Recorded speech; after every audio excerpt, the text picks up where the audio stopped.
আমাদের কাছে এই ঈদ উপলক্ষে খুব দারুণ একটা প্রোডাক্ট আমাদের কাছে রয়েছে। তো আমরা এখন এটা আনবক্সিং করব এবং ফ্লাইং করে দেখব যে এটা আসলে কেমন,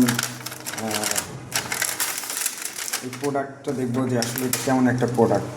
তো এই প্রোডাক্টের সাথে আছে একটি চার্জিং কেবল, এবং আমরা এই প্রোডাক্টের নাম হচ্ছে ফ্লাইং ডল। আমরা ফ্লাইং ডলটাকে আনবক্সিং করলাম। এরপরে হচ্ছে এখানে হচ্ছে একটি চার্জিং পোর্ট দেখা যায়, যেটা দিয়ে হচ্ছে চার্জ করতে পারবেন যে কোনো চার্জার দিয়ে। এরপরে হচ্ছে এখানে একটা ছোট সুইচ দেখা যায়। তো আমরা এখন সুইচটি অন করে এটি আমরা এখন উড়ানোর চেষ্টা করব। তো দেখি এটি কেমন আসলে ওড়ে।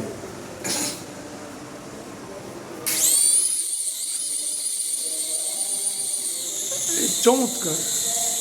তো আসলে এটি খুবই চমৎকার উড়ে এবং খুব স্টেবল ফ্লাইং। এটা হচ্ছে শিশু কিশোর এবং বাচ্চাদের জন্য খুব ভালো একটা খেলনা হতে পারে।